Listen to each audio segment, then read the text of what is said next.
Hello, buddy. This is Purge. I'm going to be doing a Pangolier game. Look, when I was at TI this year, I spent a lot of time watching games. And I was thinking, you know what? My pause 4 sucks. I'm bad at pause 4. So I started writing down heroes that I hadn't played very much. And an example of heroes that I almost never play is Pangolier. I actually accidentally played it this game. Someone in my party pointed out, oh, this guy and the enemy team plays Primal Beast all the time. So I typed Primal, and then I went to pick Primal so that it would ban it. And you know what happened? I misclicked slightly, and I picked Pangolier.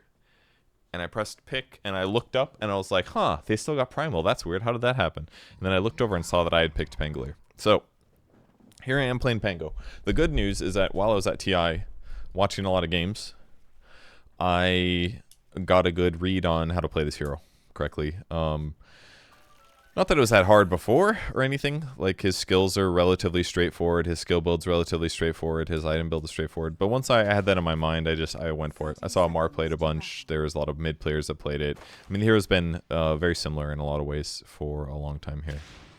I'm not super scared about fighting here because I do have a nice shield crash here. If you do a nice double jump there, depending on how many heroes you hit, you get a bunch of damage block, which is why I live for quite a while here. But managed to get the first blood, which is nice. Just opting for lots of stats with a Tango. This is my pause 4 draw, by the way. Oh yeah, she's dead.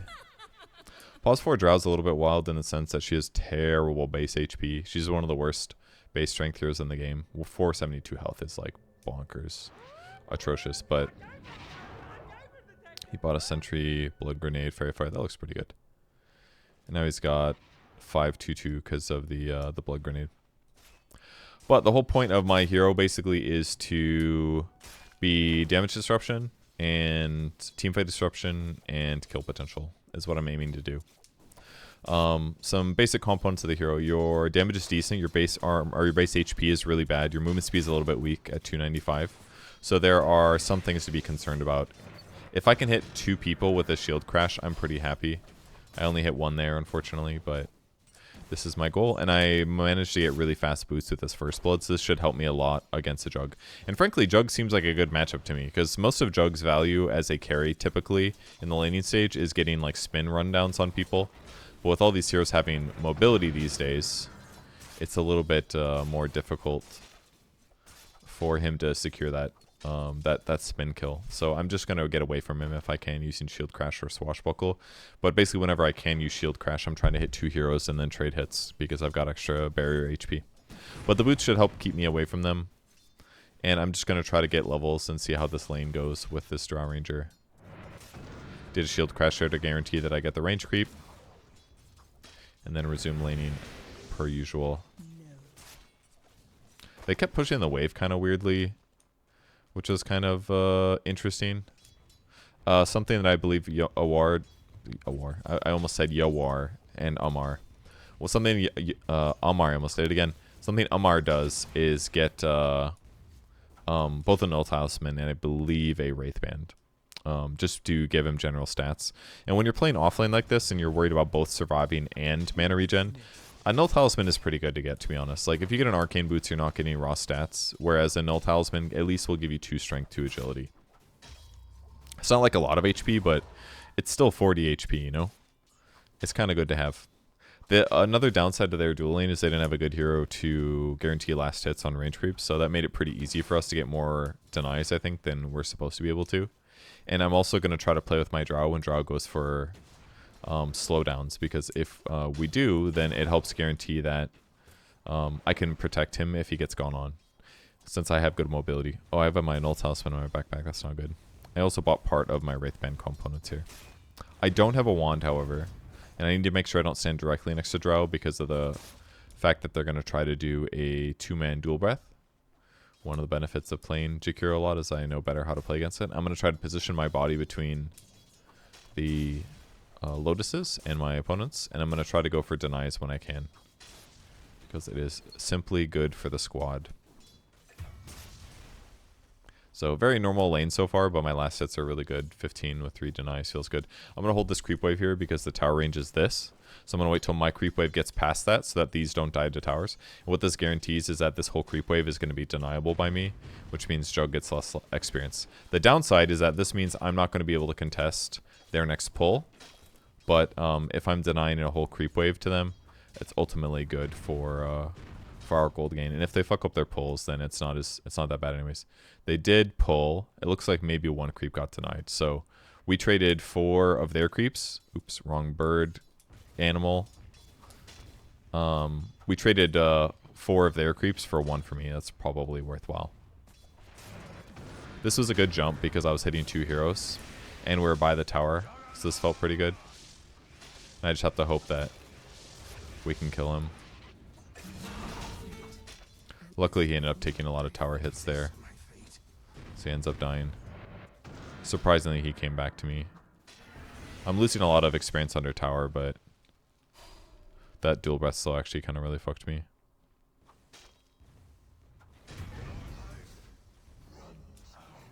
Don't let it get to you. You'll never have a chance. Not all bad though. I think it was fine. Again, lost last hits, but my net worth's up here versus the jugs now, which is really good. Be a little careful. He broke my ass. Got that last hit. And I'm just doing harassment for free. That sucked. Tower is under attack.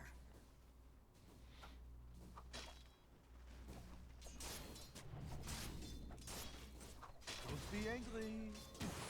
My HP regen's not that great either. Is another downside to my hero. But I'm kind of making it work with what I got. The shield kind of goes a long way. It's effectively regen, right? Because I'm giving myself a barrier of 100 per hero. So if I give myself a 200 barrier, if I hit both heroes and then I fight for 200 HP, then they're going to lose a little bit less than me. His base damage is a little bit higher than mine, but he's just last hitting slightly weaker. I'm at 28 and 9, and he's only got 22 and 1, so I've got 8 more denies. I should have ran away when I heard the blue one, because he just did extra damage to me with the dual breath. And then I'm maxing out Shield Crash first because you get more barrier per hero. And I did go the Shield Crash Facet, the double jump. The other one is Thunderbolt or whatever. It makes the Rolling Thunder last longer and you can turn it more easily. But I kind of felt like getting Shield Crash upgrade is just going to be better when you are side laning because you need the extra oomph, I think. So I feel like I saw mid players go for the Rolling Thunder one, and I think I saw AMMAR go for double jump. Kind of looking for our opportunity to fight, but they're kind of pushing the wave all the time, so it doesn't even feel bad to stay away from the wave because eventually it comes to us. Picked up power treads here, which I am getting for raw HP.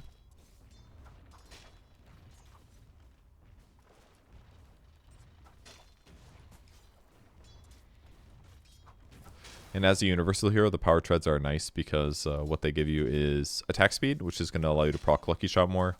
You can also tread switch for more mana. And then raw HP is also very good. One of the problems I do have to encounter this game, though, is Omni Slash. It's very common when I'm using Rolling Thunder to get Omni Slash by Jug. So I have to be a little careful about when I approach. And number two is usually at some point a Pangolier will buy a Ghost Scepter to deal with the Omni Slash. But that's not something that I really encounter for much longer because I wasn't that concerned about it. For now, I'm mostly thinking about getting a Diffusal Blade, which is a very, very good Pangolier item, obviously. Now, you only get 3 strikes per swashbuckle these days. You used to get 4. But the Diffusal Blade is just really, really good with it. It gives you easy setup on... There's easy damage I can do. I just decided to go for it.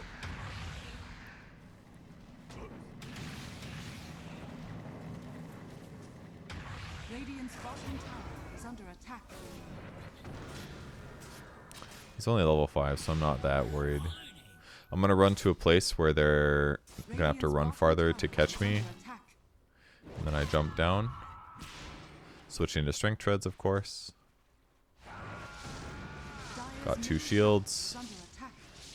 That is 300 HP or extra. So, I don't know. It seems kind of straightforward. You just shield, and then you're effectively healed while you fight. Rolling Thunder only does 75 damage right now. It's pretty weak in terms of offensive potential, but the disable is really good. And then we cut this guy off, which was nice. That was not a me kill, but I did help.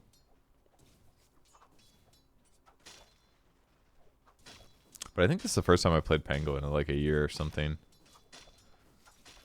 But I swear, going to TI and just like injecting Dota in my brain for 2 weeks straight, it really helps. Especially doing Weatherman, because I'm very carefully watching the games. If I'm in the panel, like in the green room, you're basically surrounded by like, there were so many people in the green room this year.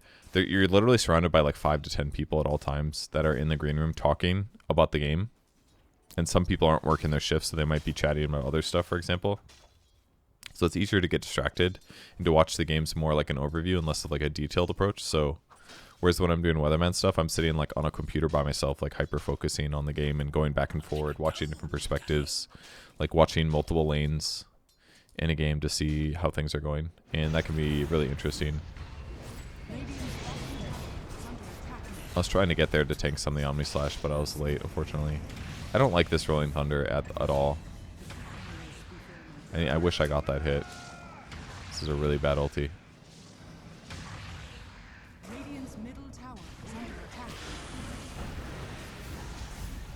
I got that at least. It was a nice swashbuckle, but that was just really bad by me. The Rolling Thunder was garbage. It was very clear to me watching this time, like watching now, that that was just not a good go. Not even remotely good.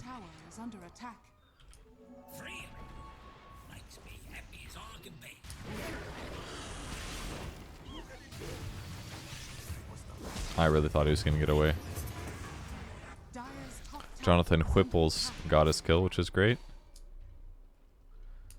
I don't think Merlini had a Blink Dagger yet. Almost had Diffusal Blade. Cooldown of Swashbuckle is actually kind of a lot as you level it up. Whereas Shield Crash, the barrier per hero gets a lot better. That part's good. But everything else is kind of blah. The damage doesn't go up by that much. Cooldown doesn't go down by that much. Whereas Swashbuckle drops from 18 to 12. Which, considering the fact that I'm getting a Diffusal Blade, maybe I should have gone equal. I don't actually remember if this is the correct skill build. 4 and then 2. But one thing I probably should be doing is Robe of the Magi over Quelling Blade, though. Because Int actually does give you damage on universal heroes. I figured that out eventually.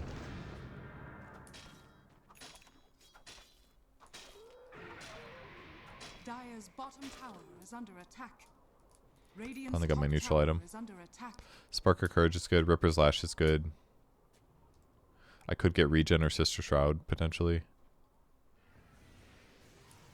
Spark is pretty good, though, because if I get low while rolling, I could survive.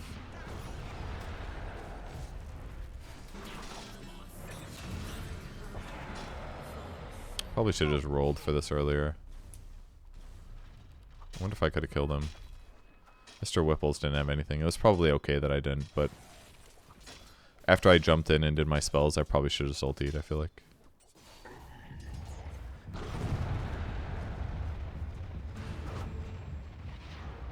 Thought that was kind of weird that they did that.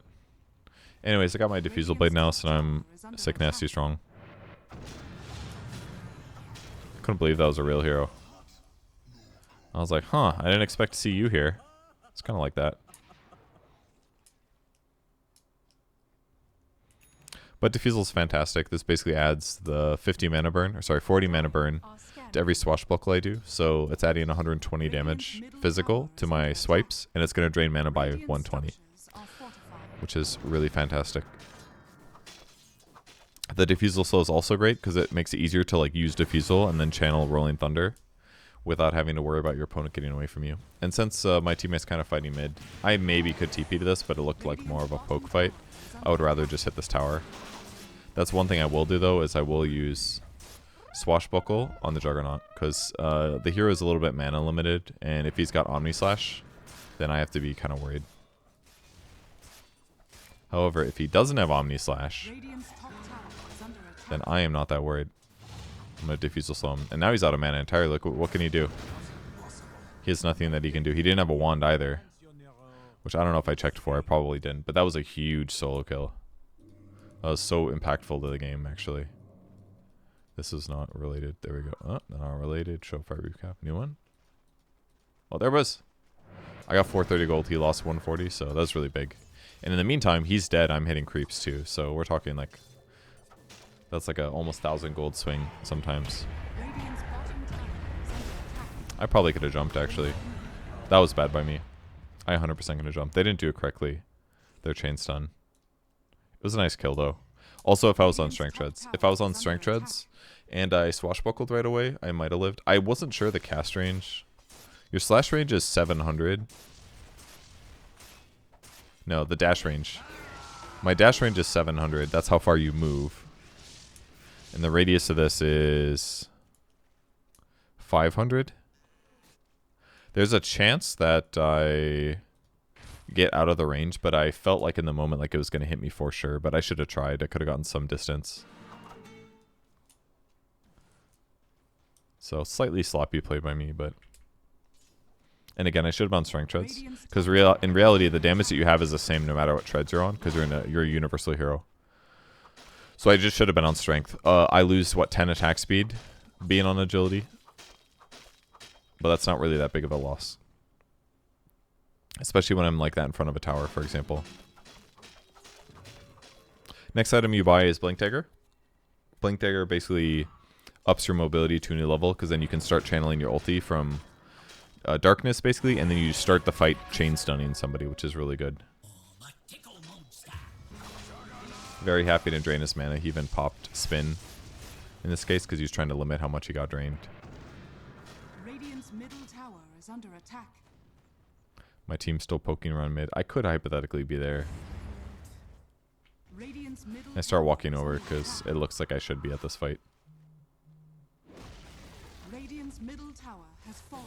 Radiant's current has Radiant's top tower has fallen. I think I missed my initial roll, but... That's some weird shit going on by me, but... Is under attack.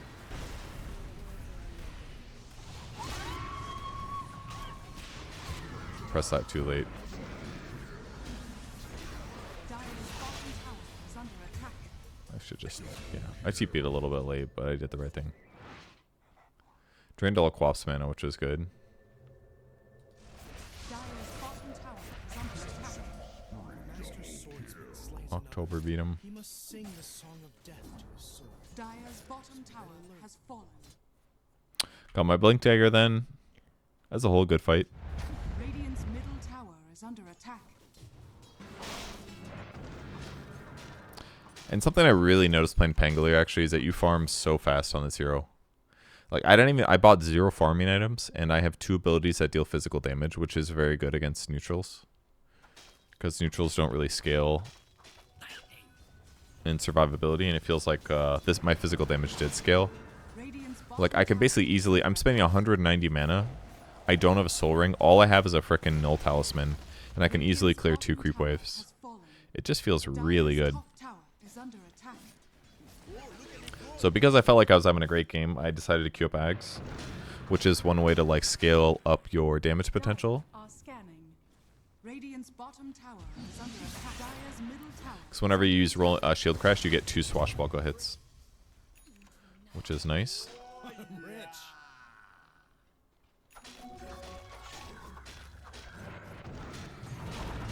Oh, I fucked that one up.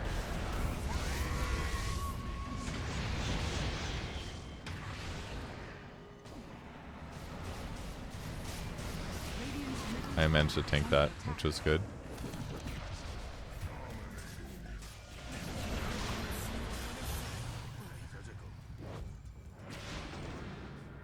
I blinked so late there.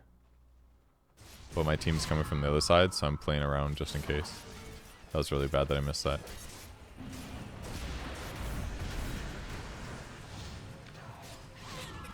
Slowing both heroes a huge amount.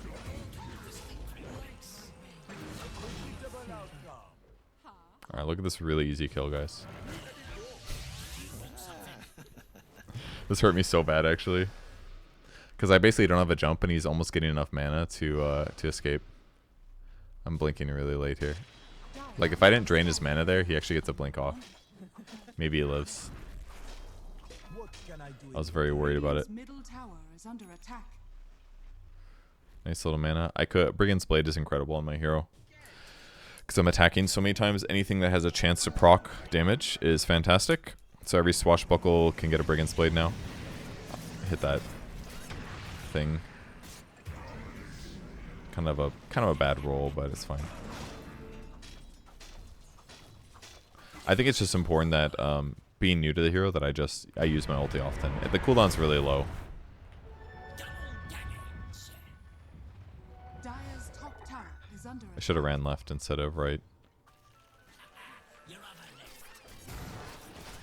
He's gonna die, so I don't need to be on him. I'm gonna look for somebody else instead. Dire's top tower has fallen. Radiant's middle tower is under attack. Team tanks together. Juggernaut good at swords. I'll give him a tip for tanking that one for the team. Dire's middle tower is under attack. Structures are fortified. It's probably worth it, honestly. Maybe Jug was looking at it like, well, at least I got a kill, but Scanning. I could not believe that I didn't get Ice Path. Radiant's top tower is under attack. This hero just has so much mobility, too. I just, like, show up to all these fights. Oh, yeah, I forgot to talk about third skill, Lucky Shot. Alright, Lucky Shot's kind of busted, guys. It has a chance to lower armor and attack speed. This 10 talent to the right is +3 Lucky Shot, which means minus 12 armor. So, despite my raw damage numbers not looking that incredible, it doesn't really matter that much because if you proc Lucky Shot, they just have no armor. Or at least a lot less armor. Now, Bind Deso isn't exactly good to do because your swashbuckle attacks won't do your physical damage. Radiant's top It tower just is does under procs, so Diffusal Blade, Maelstrom, Monkey King Bar could work, but it's not really good. Radiant are scanning. It's not terrible, I mean, it's 80% chance. Radiant's top Monkey tower King Bar is under genuinely is attack. probably not that bad. Because you have a pretty good chance to proc for at least like 150 magic damage when you use a Swashbuckle, but... does he not have his? Oh no, he's already got his.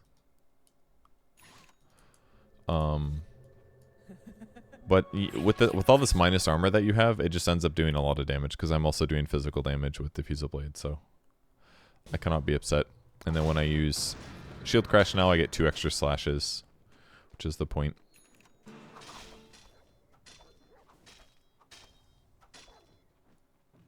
Did I kill them all? Yeah, looks like I did.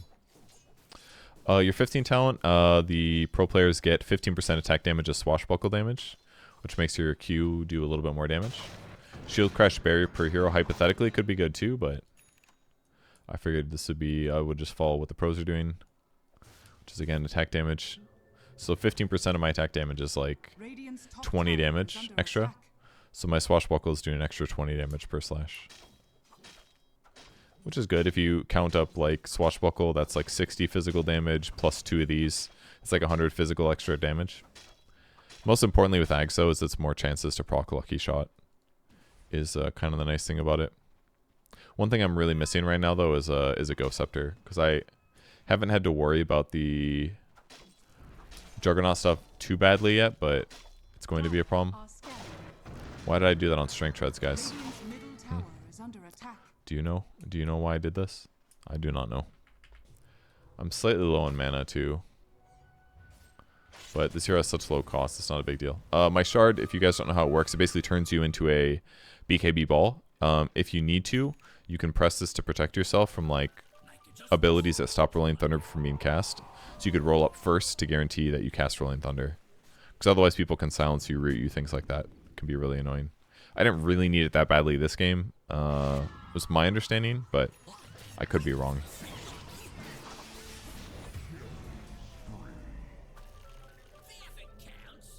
I think the only way I kill that guy is if I instead cast Rolling Thunder and then blink. Maybe I get there in time with Shield Crash. Because it would give me a little bit of distance. And then if I land that stun, I think we get her maybe.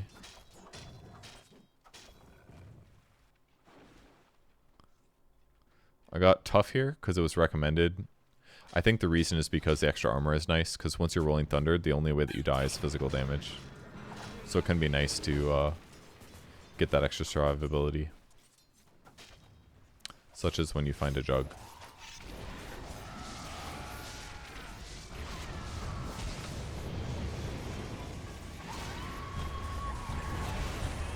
I got quap ultied and then I got stuck here, which sucked.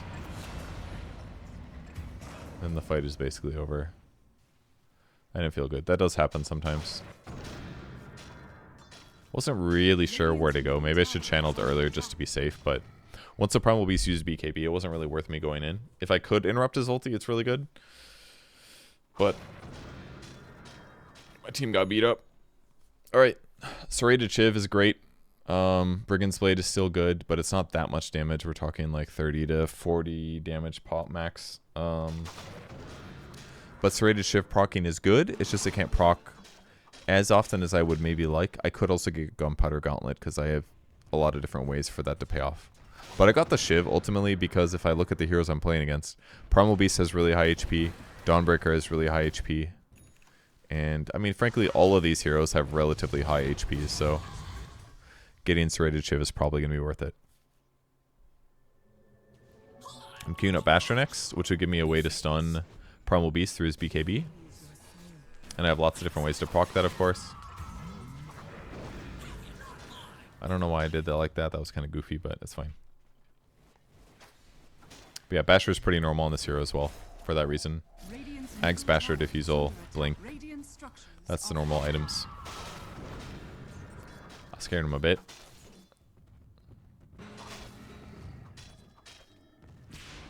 Hey, leave me alone. Can blink dodge that, thankfully. I don't think he realized. Oh yeah, I got kind of exploded here by an Omni Slash.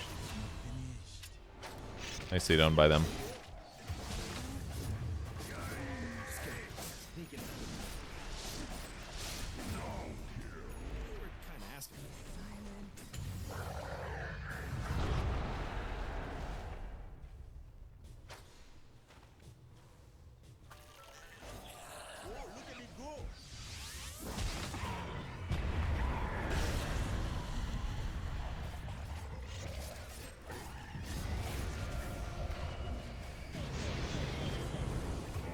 You got Ice Path here. Close but no cigar. Got my Basher finished. Should have had Ghost Scepter though, realistically, instead of Basher. If I just have Ghost Scepter, I don't die to that Omni Slash. He basically just found me in the jungle and he Omni Slashed me and I died. There's like literally nothing I can do about it other than getting to a neutral camp or something. I'm gonna stay hidden here until I see him. This is what you're supposed to do. Ulti into Rolling Thunder. Into Blink. I could... Did I bash him there? I think I bashed him.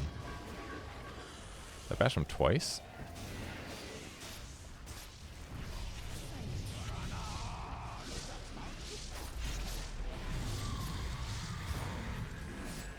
That Maledict damage hit the Jakiro. I just want to see what stunned him the first time. To look at Jug here. So just Casket? Oh, it's Casket. Oh, and then I hit him with Rolling Thunder, barely. And then I bashed him. That explains why this is so rough on him. Okay. But he's gonna die to Maledict, probably. I mean, the heal helps. And that combos hits over here.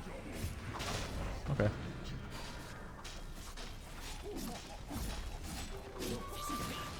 That felt good. Ghost Scepter late, but eventually remembered. Can I see my... Okay, there we go.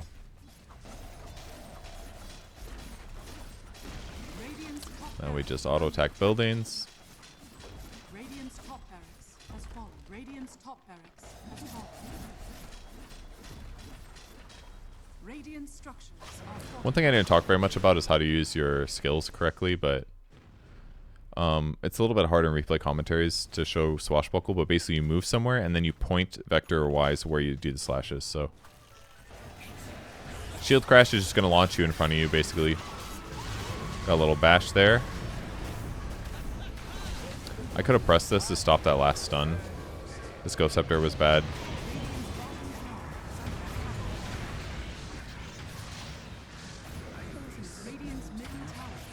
I should have turned that off, I think. Never mind, that's fine. That was actually good.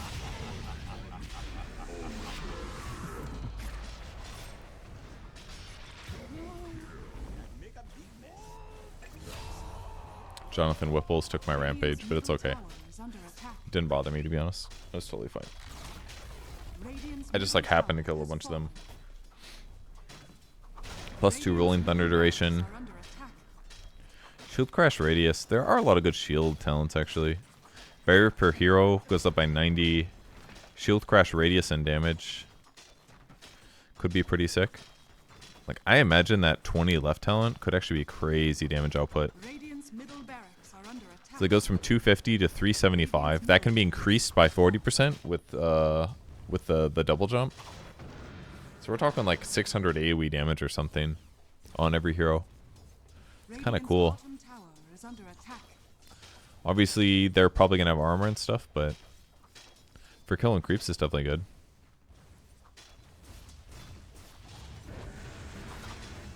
Look at that nice bash.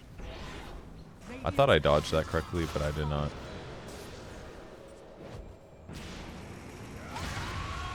I asked for that one. I should have just ultied much earlier. And I pressed Ghost too early. That was just clear Pango inexperience. But I'm bronze tier Pango, so it's probably like less than 5 times I've played this hero ever.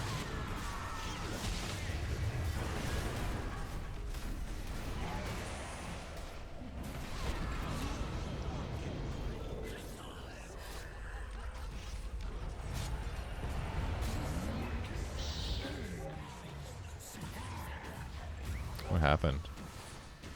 Like canceled his ulti or something. I was noticing that support draw actually did pretty good damage at this phase, just by the nature of having levels. Sitting for 178 plus 32. He's getting an extra 90 damage when he procs marksmanship and it ignores armor. And here he just like silenced a jug and kills him for free. It's kind of cool. I like the items though. I think these are great items for the context.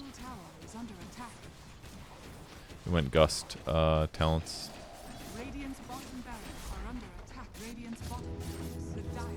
Anyways, I'm back.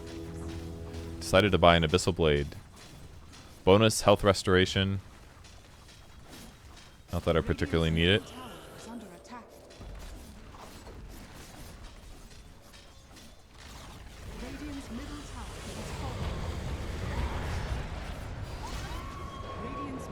Got a Ghost Scepter here when the Ancient is hitting you. Just happened to get a double kill. I don't know how.